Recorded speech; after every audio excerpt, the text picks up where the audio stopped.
يا صباح الفل، اللهم صل وسلم وبارك على سيدنا محمد وعلى آله وصحبه أجمعين. النهاردة بقى روتيننا من 8 الصبح، وكل ما اجي اقول اعمل لكم المطبخ لازم تحصل كارثة. صحيت من النوم بقى لقيت الضلفة دي بتاعت الخزين وقعت، وشكلها بقى وحش جدا وعايزة تتصلح وعايزة اجيب حد وحاجات كتير كده. فبصراحة أجلت برضو المطبخ علشان لما اجي اخلصه معاكم يبقى شكله حلو. لكن النهاردة هنعمل حاجات كتير مع بعض، هننضف البوتاجاز وهننضف الحمام وهننضف الريسبشن. فيديو مشجع جدا، فلازم تتابعي معايا الفيديو للآخر. ولو وراكي كمان حاجات قومي يلا اعمليها معايا وتشجعي. بس قبل اي حاجة، لو لسه ما اشتركتيش في القناة ياريت تشتركي من تحت الفيديو وتعملي لايك للفيديو ده كتير جدا. ويلا بقى نشوف هنعمل ايه مع بعض. اول حاجة طبعا انا وريتكم كده الضلفة ان هي اتكسرت. عايزة اقول لكم انا صحيت، انا مش صحيت من النوم لقيتها كده. انا اول ما رجعت من عند اختي حازم قال لي ان هي وقعت وكده، فحاولت ان انا اركبها او يكون حاجة بسيطة او لزق، على ان انا لاقية ان المفصلات بتاعتها عادي محطوطة ما فيهاش اي حاجة. انا مش عارفة وقعت ليه. فحازم قال لي لا لازم حد يجي يعني ويظبطها والكلام ده. فانا قاعدة على امل ان حد يجي، يعني مستنية حازم بس يحن عليا كده ويجيب لي حد بس يعملها لي. انتوا عارفين ايه الرجالة بالها طويل شوية. ف يعني ان شاء الله حد يجي، واول ما يجي ان شاء الله هخلص معاكم المطبخ وهنظبط فيه الحاجات الجديدة اللي هنحطها. فيوم كده ولا 2 ان شاء الله يجي وهعمل معاكم المطبخ كله. النهاردة بقى هنعمل ايه؟ انا ابتديت اول حاجة كده بالمواعين. لازم قبل ما انام يا اما اعملها يا اما اول ما اصحى زي ما قلت لكم ببدأ بيها على طول. خلصت بقى كل المواعين اللي عندي ومسحت كده الرخامة يعني بسرعة، لان انا كنت مزبطاها من قبل كده، وكمان هي كده كده ليها تنظيفة عميقة يعني لما اظبط المطبخ. فلمعتها بس من اي مية او من اي حاجة، وهبدأ بقى في غسيل البوتاجاز. عايزة اقول لكم البوتاجاز ده انا كنت هملاه كده بقالي كام يوم بصراحة.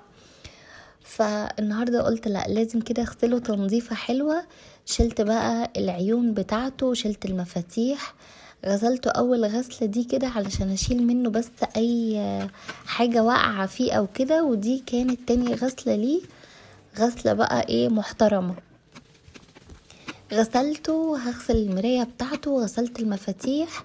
وانا حاليا كده كنت بنقع العيون بتاعته في محلول كده هوريهولكم دلوقتي. حلو جدا ونضف لي. بصوا عايزه اقول لكم العيون بجد نطفت جدا. هوريكم دلوقتي هنعمل ايه مع بعض. بس قبلها انا هنا بغسل المرايه. انا المرايه بتاعتي لما باجي بغسلها يوميا يعني بالجلانس، لان هي مرايه بغسلها بالجلانس والمناديل وبتبقى زي الفل تمام. لكن بصراحه لما باجي انضف البوتاجاز تنظيفه كويسه بغسله كده بالسلكة. بغسل الازاز ده بالسلكة لان بيبقى فيه نقط كده دهون صغننة عليه، فلما بغسله بالسلكة بينضف وبيبقى حلو جدا. هنا كده اللي كنت بقولكوا عليها الخلطة دي، انا حطيت مية سخنة، حطيت ليمون، وحطيت بريل مواعين، وده كان اللي هو بوتاص او قشور الصوديوم ولا مش عارفة اسمها ايه، هو البوتاص بتاع التنظيف. تمام. حد هيخاف او هيقول لي حاجه، بصوا عايزه اقول لكم كان ممتاز. وحطيت كمان بيكنج باودر كده، معلقه بيكنج باودر. بصوا بقى عمل لي فوم وطلع لي كل الدهون من عليه ازاي. عايزه اقول لكم خلطه ممتازه. لكن اهم حاجه ان انتوا ما تقعدوش فيها الحاجات كتير، يعني بالكتير قوي ربع ساعه نص ساعه وخلاص على كده. وبتبداوا بقى تغسلوا الحاجات اللي معاكم. انا كنت حاطه ميه سخنه، حاطه بريل مواعين، حاطه ليمون. مسكت الليمونه، كانت ليمونه قديمه عندي فمسكتها عصرتها وسبتها سبت القشر بتاعها يعني في الميه، العصير بتاعها والقشر في الميه. وحطيت معلقه من البوتاص ده. تمام. وحطيت ايه كمان، نص معلقة كده من البيكنج باودر. شايفين؟ خلاها والله مراية، خلاها نظيفة جدا. غسلت بقى البوتاجاز كويس جدا والعيون بتاعته والمراية وكل حاجة ورجعتهم، ودخلت بقى على المعركة بتاعة الحمام. عايزة اقول لكم، مش عارفة في ناس زيي ولا لا، انا لما باجي اقول انا هبدأ تنظيفات عميقة ممكن اقعد يعني مثلا ايه، انا هروق المطبخ، فممكن مثلا وحدة الخزين دي اكون انا عايزة اظبط فيها شوية حاجات. طب خلاص، طب انا كده كده هروق المطبخ تنظيفة عميقة، اسيبها لبكرة بقى لما اجي اروق، وتحصل لي حاجة زي ما حاليا بيحصل لي كده ان انا مش عارفة اروقه، فاقول ايه، طب خلاص بقى، طب ما انا كده كده بكرة برضو هعمله. فعارفين دي اوحش حاجة فيا، ان انا اوقات كده باجل حاجات علشان انا عايزة اعملها كلها في التنظيفة العميقة او في الحاجة الكبيرة اللي انا هعملها، وده غلط جدا. وانا بصراحة بحاول اتغلب عليه في حاجات كتير. فياريت لو انت زي كده، لا تحاولي كمان تشجعي نفسك ان انت ما تستنيش للمرحلة دي، لان بجد بتبقى مرحلة وحشة، وفي الاخر لما بنيجي نعمل الحاجة بنلاقيها بقت صعبة علينا، بدل ما نعملها وهي سليمة بتبقى صعبة علينا. يعني مثلا الحمام ده من الحاجات اللي انا بصراحة بصحى من النوم، مش هكدب عليكم، كل يوم او كل يومين لازم اغسل الحوض والتويلت بتاعه. الصبح اول ما بصحى او بالليل قبل ما انام بغسل التويلت والحوض، حتى لو ما غسلتش اي حاجة تانية فيه، بس التويلت والحوض بيكونوا اهم حاجة كل يوم او يومين بعملهم. تمام.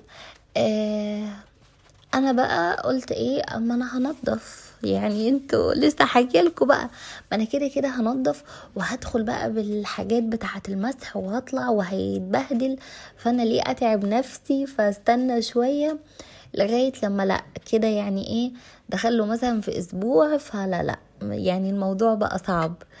فابتديت بيه كده النهارده. اول حاجه عملتها الحوض عشان يبقى قدام عيني كده رايق ونظيف، وهنا كده شلت طبعا مودي لما بيجي ياخد شاور او اي حاجة، طبعا مش هياخد شاور كده في الهادي، لازم يجيب العابه واشياءه وكده، لمتها.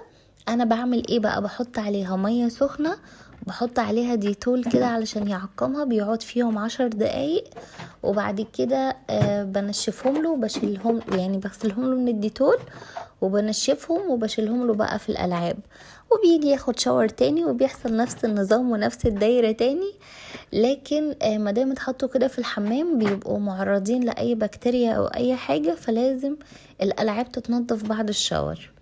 رتبت بقى المنظم الصغير ده، انا حاطه عليه الشاور والشامبو وكده، واللي كنت بوريهولكم ده حاجه كده سبراي للشعر حلو جدا، واسمه بروس تقريبا، حلو جدا، بينمي كده الفراغات لو في فراغات في الشعر او اي حاجه. عملت ايه بقى، الباسكت ده بتاع القمامه يعني، انا غسلته كويس جدا، غسلته بقى بالليفة يعني والكلام ده كويس. والحركة دي انا بعملها مرتين في الشهر، يعني كل اسبوعين انا بعمل كده، لكن باقي الايام انا باجي بالسبراي وبالمناديل وبنضفها مثلا من القمامة اللي فيها او كده بعد ما بشيلها. تمام. وبنضفها بمناديل مش بفوطة، لان طبعا دي قمامة وبتبقى ريحتها وحشة او اي حاجة، فبحب ان انا انضف بالمناديل وخلاص، كده كده المناديل تترمي. تمام. لكن مش هينفع انضفها بفوطة والفوطة تفضل معايا او الكلام ده، هيبقى الموضوع صعب يعني. وانا طبيعي حاطه كيس يعني، لكن وارد قوي ان حاجه من القمامه تقع او كده، فانا بغسلها كل يوم بالسبراي، لكن كل اسبوعين بغسلها غسله كويسه كده بالصابون والليفه والكلام ده. غسلت بقى اول حاجه الباسكت ده، وبعد كده قلت ان انا هغسل بقى البانيو والحاجات دي. غسلت البانيو، انا ما غسلتش حيطان، تمام، لكن انا برش كده بالميه زي ما انتم شايفين على الحيطان، علشان اي تراب اي حاجة يعني. هو الحمام كان بصراحة نظيف، لكن الحاجات اللي فيه هي اللي كانت عايزة تتغسل، الارضيات، التويلت، البانيو، الحاجات دي هي اللي كانت عايزة تتغسل، لكن الحيطان كانت نظيفة معايا. فانا غسلت البانيو وغسلت الدش بتاعه كده، وبقيت ارش ميه بقى عليه وعلى الحيطان كلها اللي حواليه عشان لو في اي حاجه تروح. ودلوقتي انا غسلت التويلت وغسلت الحاجات بتاعته اللي حواليه، وغسلت كمان القطعة اللي بتكون تحت الحوض لان انا كنت ما غسلتهاش، وغسلت التويلت والقطعة. انا بغسل التويلت بالليفة كده كلها من بره، من جوه كده بيبقى فيه الفرشة يعني المخصصة، انا بغسله من جوه بالفرشة. غسلت الحوض وغسلت الحتة اللي بتكون تحت الحوض دي. المنظم ده بقى اللي شايل لي كل المنظفات بتاعتي، حلوة جدا وجميلة جدا، بتلملي كل المنظفات. بصراحة قبل ما كنت اجيبها كانت عندي عقدة كده من المنظفات، وانا اصلا بحب المنظفات جدا. ويعني في ناس كده كل ما تقف على حاجة مثلا تقول انا بحب حاجات المطبخ جدا، انا بحب البلاستيكات، انا بحب مش عارفة ايه. انا بقى بحب المنظفات، يعني انا لو وقفت في محل منظفات ممكن ما اطلعش منه، بشتري حاجات كتير. فانا بصراحة كان عندي عقدة بقى ان انا لما بجيب الحاجات دي وبتفضل كده مثلا حطاها على اي حاجة او سايباها في الاكياس زي ما هي وباخد منها. بصوا كان الموضوع صعب بصراحة، كانت بتبهدل لي الدنيا. لكن دي واخده كده مكان صغنون جنب الغسالة، ومكانها الحمد لله جه بالظبط يعني جنب الغسالة، فلما لي كل المنظفات ومخليه بقى الشكل كده نظيف، وانا شايفة كل حاجة، وفي نفس الوقت هي كده مستخبية ومخليه الحاجة كده متدارية وجميلة. نضفتها بقى، مسحت كل الحاجات دي. المنظف اللي لونه موف اللي انا لسه مريهولكوا ده من ماي واي، اسمه كلين. ده بقى لغسيل مثلا ممكن غسيل ستاير، غسيل الانتريه، بيبقى حلو جدا، ما بيعملش بقى رغوة كتير والكلام ده. بحطه في مية وبغسل بيه الانتريه، بيبقى جميل جدا. المنظف ده من ماي واي حلو قوي، اسمه منظف للانتريهات والمفروشات وكده، حلو جدا. وعايزه اقول لكم ان كل منتجات ماي واي انتوا ممكن تستخدموها بديل للمقاطعه. ماي واي شركه مصريه، وكل منتجاتها بجد حلوه جدا. عندها بديل الدوني والكلام ده اللي هو سيكريت. بصوا عايزه اقول لكم رائع، انا كنت بستخدمه في الاول.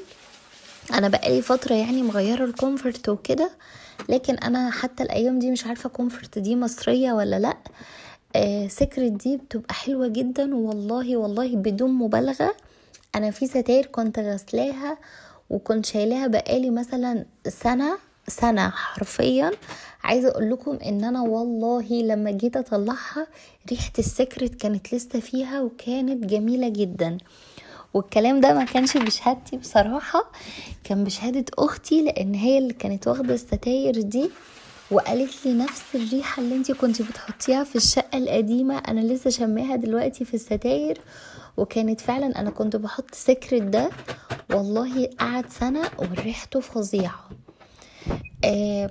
فكل منتجات ماي واي حلوة جدا في المنظفات، انا جربتها وجميلة جدا. ان شاء الله كده تجربوها وتعجبكم، وهي بديل كويس قوي للمقاطعة. هنا كده كنت غسلت الغسالة بتاعتي، غسلتها كويس من جوه ومن بره، وكمان طلعت الفلتر اللي فيها ده كل 3-4 غسلات كده.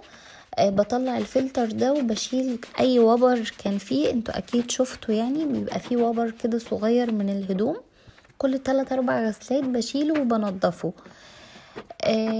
بس وغسلتها بقى وكل حاجاتها المهم، وغسلت الدرج بتاعها وكل حاجة. جريت بقى الغسالة عشان كده اغسل مكانها، وكمان حطيت في الارض اللي هو الهاند ووش ده، انا بحب ريحته قوي باللافندر، فحطيت شوية كده عشان يديني ريحة حلوة ونظافة. حطيته كده في الارض وحطيت مية وغسلت بقى كويس بالفرشة كده علشان احس بقى بريحة النظافة وتبقى الريحة حلوة. وبدأت ارش مية نظيفة ومسحت كل الارض اللي حواليا، نشفت كده الارض بالمساحة بسرعة، وهرجع كل حاجة مكانها. رجعت كده الغسالة، وهرجع المنظم ده بتاع المنظفات، حلو جدا لو لقيتوه قدامكم. وكمان عايزة اقول لكم في منه 3 قطع بس، يعني ده الكبير 4، في منه 3 قطع، فلو جبتوه بجد هيعجبكم جدا. هنا كده انا كنت عاملة دورة تنظيف للغسالة، قلت بالمرة مادام انا بنظف يبقى خلاص انظف الحمام. عملت دورة تنظيف اللي هي حطيت خل، وهبدأ اشغل الغسالة بتاعتي نص ساعة ولا ساعة تشتغل بالخل كده وبتبقى ممتازة.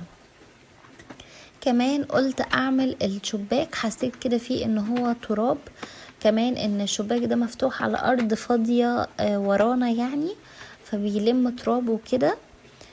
مسحته بقى بالموبل اللي هي المسطحة دي، وكمان خدت كل السيراميك اللي حواليه علشان السيراميك ده عالي يعني انا مش بطوله. طبعا زي ما هقول لكم كل مرة ما ننساش الباب بتاع الحمام او باب الاوض واحنا بننظف، وكمان المفاتيح بتاعة الحمام. وانا هنا كنت خلاص خلصت كل الدنيا، عملت الشباك، سايبة الغسالة كده تغسل دورة التنظيف بتاعتها بالخل، وكل حاجة نطفت ورجعت مكانها وبقت زي الفل الحمد لله. ودي كانت اول او تاني مهمة انا اعملها وكنت عايزة اخلص منها. بقول لكم باي بقى، وحطوا اللايك، اوعوا تنسوا تحطوا اللايك او تشتركوا في القناة. خلصت بقى الحمام، وكنت قبلها مخلصة المطبخ بالمواعين والبوتاجاز والكلام ده كله. وكان عندي شوية هدوم كده كنت غسلاهم لحازم، هبدأ ان انا اطبقهم. وعايزاكم بقى تكتبولي في الكومنتات مكان المرجحة حلو ولا لا. انا غيرت مكانها من الأوضة للأنتريه زي ما شفتوا في فيديو، فياريت تعرفوني في الكومنتات حلو ولا لا، استنى رأيكم اكيد. طبقت بقى كل الهدوم كده زي ما انتوا شفتوا. ودي من الحاجات اللي انا بهتم بيها الايام دي، ان انا لازم اول ما اعمل اي دورة غسيل اطبقها على طول. في الاول كنت بقول ايه خلاص ما انا هعمل دورة غسيل بالليل واطبق كله مع بعض، لكن بجد الغسيل بالذات من الحاجات اللي بتفرق جدا في البيت لو ما تعملتش على طول. طبقت بقى كل الغسيل، وهبدأ ان انا اروق بس المنطقة منطقة الانتريه بس كده في الريسبشن، لان هي اللي كان واقع فيها حاجات من مودي وكده واللعب بتاعه. بدأت بقى ان انا ألمع كل حاجة، وكمان هنضف الانتريه. انا شايله الكفر بتاع الانتريه يعني بغسله. وبجد من الحاجات المهمه جدا لو عندك اطفال لازم تكون عندك هي الكفرات. كفر الانتريه لمملي كتير جدا، انا بجد اول ما شلته لقيت الانتريه نظيف ومنور، فبجد انا لو ما كنتش حطاه كان الوضع هيبقى في حته تانية خالص. حطيت لمعت بقى كل الحاجات ونضفت كمان الانتريه. وهشيل المصلية دلوقتي من مكان يعني ما كنا بنصلي، والمصلية الصغنونة دي بتاعت مودي لازم تكون موجودة عشان يصلي زينا. ربنا يا رب يثبتنا جميعا على الصلاة. والحمد لله انا كده اكون خلصت معاكم كل حاجة. يا رب يكون الفيديو عجبكم، وما تنسوش الاشتراك في القناة ولايك للفيديو. باي باي.